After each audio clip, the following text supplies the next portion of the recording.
All right, moving on then to the mandala. From the commentary, a central deity embodying the fundamental reality surrounded by clusters of deities, but also the basis through which essential enlightened attributes are apprehended. The mandala of the ground refers to the primordial essence of the mundane world and its inhabitants as the supportive meditational deities and supported pristine cognition. The mandala of the path refers to the symbolic or illustrative images of meditation and the mandalas of body, speech, and mind. The mandala of the result refers to the fruition, Samattabhadra, whereupon the Buddha body and pristine cognition are present. So, turning to the text then, we're on page 84. First, the essence. Again, he gives a definition of manda, means essence or quintessence, while la means to hold or uphold, thus the ground that holds essential qualities. Alternatively, if one takes the word as a whole and directly translates it, it means completely round or full circle. So usually when we see a mandala, it is in the form of some kind of a circle when it's depicted visually. And so that's a part of what is being referred to here. And yet it also has this quality of essence about it in terms of the symbolic representation. In Tibetan, a chief figure is surrounded by a retinue, along with his retinue and palace. Now, the divisions. We have the ground, path, and fruition. The ground refers to primordial divine nature of the world and its inhabitants, the support and the supported. A couple lines down, in essence, the indivisible truths of purity and equality arise as the unimpeded array that assists those in need. The mandala of meditation symbolizes the actual mandala of enlightened body, speech, and mind. The mandala of enlightened body is one's own body visualized as a deity, from a soul hero to the entire mandala with deities and a palace. The mandala of enlightened speech is the visualization of the mantras and the recitation. The mandala of enlightened mind is to bring the 5 poisons onto the path as the 5 wisdoms, bringing about fundamental purification. Then on the next page, the second paragraph there, then further divisions. There are mandalas of the 3 bodies, of the 5 wisdoms, of enlightened body, speech, mind, qualities, and activities. In the next paragraph, there's the mandala of the support, being the palace, the mandala of supported as the deities. The non-dual great wisdom mandala consists of self-occurring wisdom and the retinue of mindful cognition. The indwelling wisdom is Samattabhadra. The 5 poisons, the 5 wisdoms in the form of the 42 Buddhas. And then at the bottom of the page, so he divides these, goes through these separate forms of mandala in a little more detail. The natural mandala is the mandala of the ground, which is primordial purity, and the mandala of consummate fruition, the actualized ground as it is, free of temporary stains. In reality, however, the mandala of great purity and equality, in which the ground and fruition are indivisible, is the unfabricated and spontaneously present natural mandala. So the two joined together as one. The second, on the top of 86, is the representational mandala. And this refers to the appearances of the impure phenomena of samsara. Their essence is primordially pure. The third one is the superior representative mandala, the palace and other things that illustrate the support and supported. And then he goes in the next paragraph into a description of the drawing. And there are preliminaries where we analyze the area, the sky, the ground, the atmosphere. We make a request to use that. And then We imagine a ritual dagger to be the lotus of Kalaya and use it as a stake to subdue the area. We look for snakes, hide treasures, and make the area level. And a lot of these things we talked about in the other text. And then it should be purified through plastering. I'm not exactly sure what plastering refers to. Fire offering, mantra, mudra, and absorption. It might be basically laying, since you're going to be drawing the mandala, it might actually be something like plastering a wall, but I've not seen it referred to anywhere else before. Next, the boundaries are set, and the light that shines from the play of the male and female deities dissolves into the ground, becomes the nature of the mandala, and takes hold of the ground.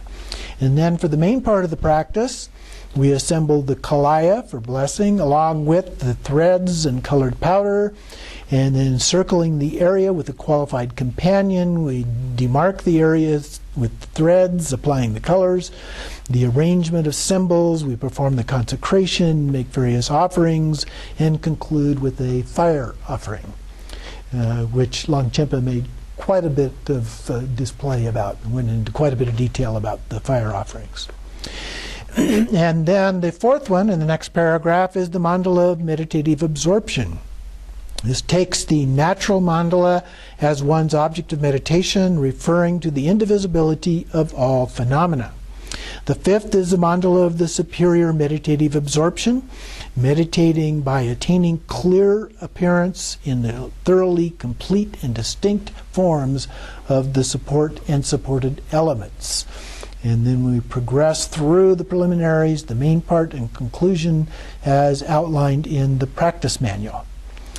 Then the sixth one is the mandala of awakened mind, the co-emergent wisdom of great bliss that dwells within, bringing the channels, energies, and essences onto the path. And then seventh is the mandala of the group gathering of male and female practitioners. So that is usually the Gana Chakra. There's really two forms. There's the Gana Chakra in terms of a feast, and then there's the Gana Chakra in terms of union together. And then the third is the principle here, the category. Here we have the mandala embodying the entire meaning of the ground, path, and fruition. The mandala also is the essence of what should be known, practiced, and attained. So here he's looking at it from a little bit bigger scope than the finer divisions into those 7 categories that we just went through. Alternately, in the next paragraph, it can also be said that the mandala is not something to be known, not something to be practiced, and not something to be attained. Okay? It's a support. It's something that is symbolic that helps us with the practice. And then skipping a line, it is beyond words, thought, and description.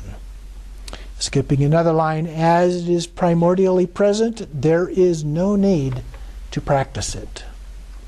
Moving to the next page, 88. In the first full paragraph, in this way the mind that sees the profound meaning of the two truths conventionally appear is something to accomplish. Ultimate nature there is not. Okay? And then the purpose.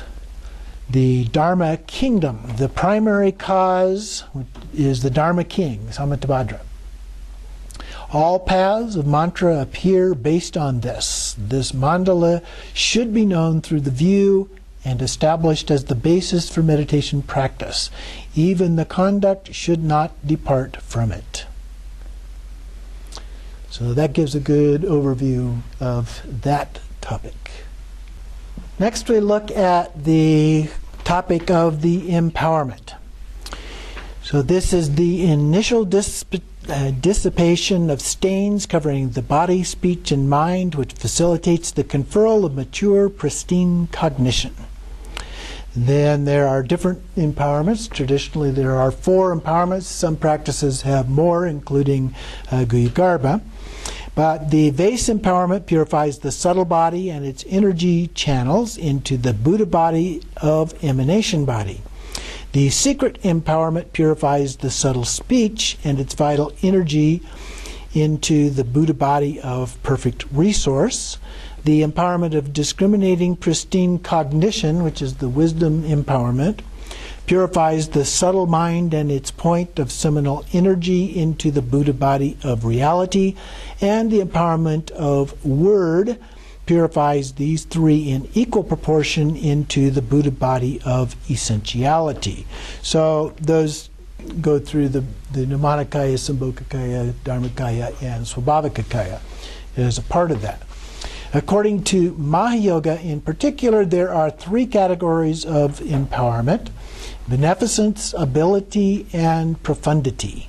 The first two correspond to the base empowerment, and the last to the other three, because they're inferred in here. They're not explicit in terms of those traditional four categories. So going on to the text then, we're at the bottom of page 88. And Longchenpa has a rather long chapter about this and talks about it in different ways. Here we begin with the essence.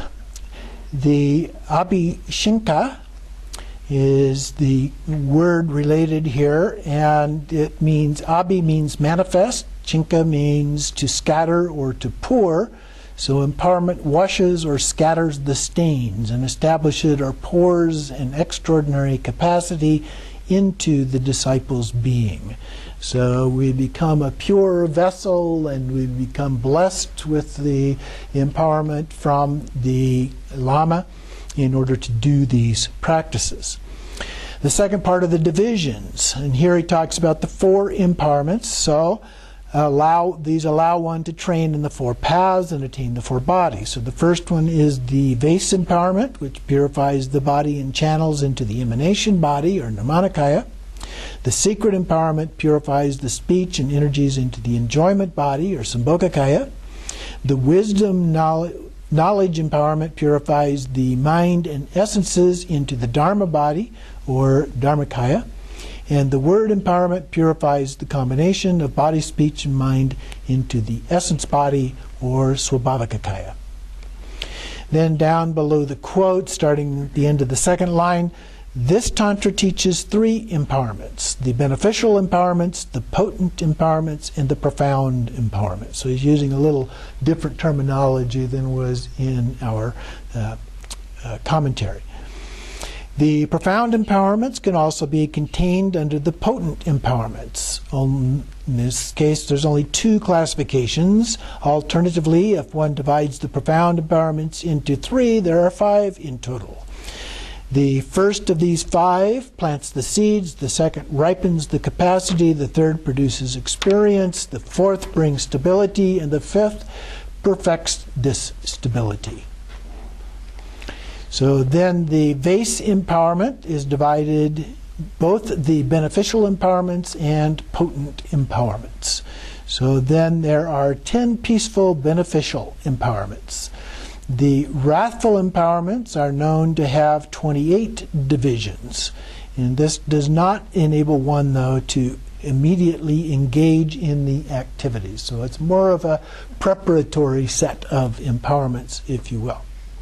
And then there are 5 potent empowerments: the empowerment of hearing the secret, the empowerment that brings spiritual attainment, the empowerment of explaining the secret, the empowerment ritual for performing enlightened activity, and those are the 5. And so then there's the empowerment of the entire teaching. So those are conferring the ability to engage in certain activities. So there are what he calls 3 profound empowerments. The secret empowerment is granted to engage in disciplined actions, such as partaking the 5 meats and 5 nectars, without any sense of their being pure or impure.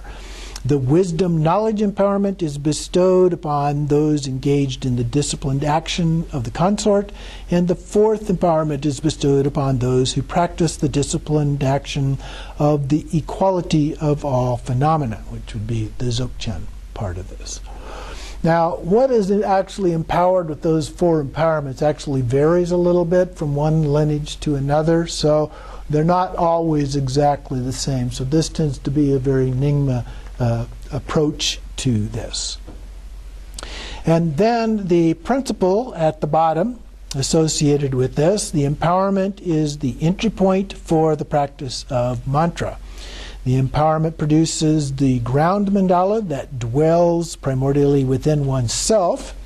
This refers to the indivisible truth of purity and equality. The top of the next page into the third line, realization of profound mantra is either produced in actuality or the ability to produce it is established.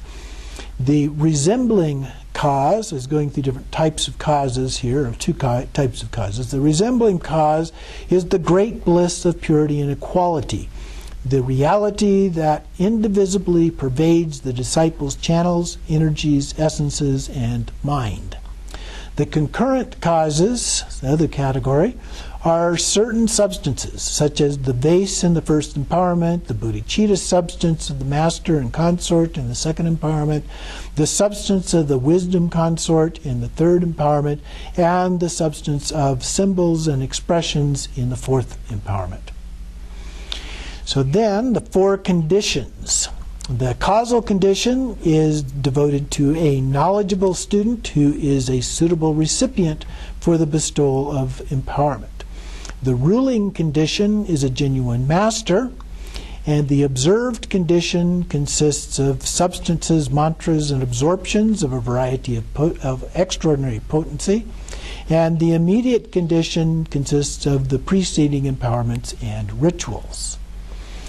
The power that results causes one's indwelling wisdom to dawn in actuality due to the inconceivable force of the unfailing dependent origination of reality itself, which is great bliss, the inconceivable force of the thus gone one's blessings, and the inconceivable potency of the mantra and mudra, the unique activities of secret mantras' skillful methods. And then in the last paragraph, then if one genuinely applies oneself to the path, that further develops these factors, one will be able to attain the state of Vajradhara in just a single life. On 92 then, page 92, the purpose of this is on the path of sutra. Wisdom results from gathering the twofold accumulations on a vast scale for innumerable eons. Through the force of empowerment, in contrast, that wisdom can suddenly enter an ordinary being on the ground of a complete beginner. So the empowerment is a very powerful way of allowing us to achieve a state of being able to do these practices with the blessings and so forth in a single lifetime. Without the empowerment, it is improper to even to read or listen to the texts of a profound secret tantra, let alone practice them. And of course, it varies a little bit from one lineage or teacher to another as to whether you have to have